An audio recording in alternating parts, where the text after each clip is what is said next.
The art of troubleshooting involves fixing a problem or at least diagnosing a problem as soon as you see it, rather than waiting for the problem to get larger.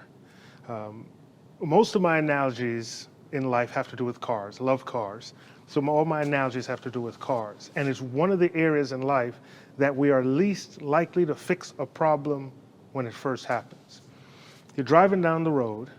Doesn't matter what your destination is, whether it's work or the shopping mall or groceries, whatever, whether it's an important trip or a not important trip. Your car makes a noise it hasn't made before. You're used to a car feeling a certain way, making a certain sound, even with the radio on. So you either hear a noise or your car's not doing what it's supposed to do at a particular time. Maybe you turn the steering wheel and you hear a whoop, whoop, whoop, whoop, whoop, whoop, or you feel it shudder. Our first instinct is not to, oh, I got to get this taken care of immediately. Our first instinct is, I hope it goes away. I hope this is just a temporary thing and it goes away, because we know even diagnosing car problems costs money. So we don't always diagnose problems when they first happen. I was using an Allen&Heath T80 that's way out of production. End of life happened around, I believe, 2015, though I haven't been able to look up and find out exactly when end of life for the iLive series of Allen&Heath devices was. The iLive is end of life. And we've had great success with it over years, and of course during the pandemic we didn't use it often. But recently, I'd say 2 services ago, when I first turned it on, the touchscreen did not come on. So I shut it off, turned it back on, touchscreen came up fine. Used it for the entire service, no problem. The next week, I didn't think about it during the week because it seemed like a one-off issue. I didn't try to recreate it, I didn't try to fix it, it just seemed like a one-off. The next week, Saturday morning, you turn on the board along with all the other set of equipment. The touchscreen doesn't come on. I shut it off, shut it back on, turn it back on. Comes up just fine. That week, I was in church twice to test things, fix other issues. And each day, the first time I turned it on, it didn't come on. I rebooted, it came on. By this time, we're up to time number 4, because I was in on a Tuesday, I was in on a Thursday. And I thought, maybe I should dig more into it? No, of course not. I used my correction methods, and it came up. Come Saturday morning, turned the board on, touchscreen didn't come on. No big deal. Let me shut it off, turn it back on. 6 times I tried it. It didn't come back on. At this point, the touchscreen is dead right before service starts. That's the worst time for an issue like that. And this is the board that does our streaming.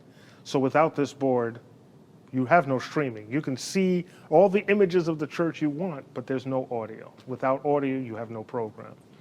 Fortunately, thank God, we had a sort of backup plan that we put into play, but that is not a long-term solution. So this is going to be a quick run-through about what we should do when we have a technical problem. Do not brush it aside. We always try to recreate the problem, and I was able to recreate it more than once, but because the fix was so simple, I did not look into it further. Equipment fails. We have to expect equipment to fail. If we don't expect equipment to fail, we will always be caught off guard. As I said, thank God we had a backup plan, and we were able to put that into play, but we weren't really ready for it, and there's some drawbacks to it. There's some issues now with how we route audio, and you can't fix that right before a program. Now, some people will say, just have a backup plan in terms of redundant systems.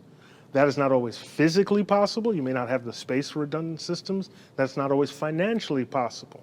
You really can't have equipment just sitting there waiting. You could just plug and play. The equipment costs money, and churches don't have license to print money. Not all churches. So you can't always have something redundant. We have pass-through, but the pass-through relies on you being able to have access to configuration. Once a touchscreen goes out on an iLife console, you have no way of getting in there to do configuration changes. We didn't have the equipment on the network because we've just never had a reason to have it on the network, not the streaming board. The main board is on the network. So if something were to happen there, we can still control it over the computer, which is not optimal. So this is a lesson learned.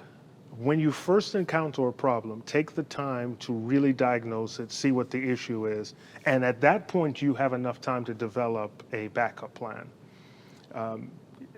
Right before a show is not the time to develop a backup plan.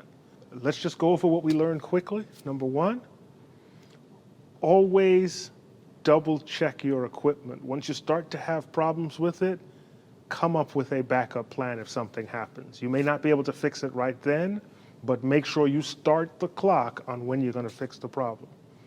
Number two, troubleshoot your issues. Some things you may not be able to do it during the show. Write it down somewhere. Put it in your phone with a reminder to say, hey, go back and look at this. And number three is get your church involved early. When you have to have these equipment changes, the conversation should never be, when you buy a piece of equipment, we're good for 5 years, we're good for 10 years. Conversation should always be, let's immediately start saving up for the replacement. Because I don't know if you've noticed, but the useful lifespan of these devices are getting smaller and smaller, not larger. We have to understand that the manufacturers are not really making these pieces of equipment to last 20 years. You really should be looking at a 5-year ROI on all your church equipment. 5 years is the best. Computers, they should last 5 years. I'm thinking more 3 to 4 years. But your whole sound system, maybe 8 years. But your individual components, especially depending on which manufacturer you purchase, 5 years. If the equipment lasts longer than that, just keep saving up, but you're going to have to replace it. So I hope you learned something from my experience. Thank you for watching.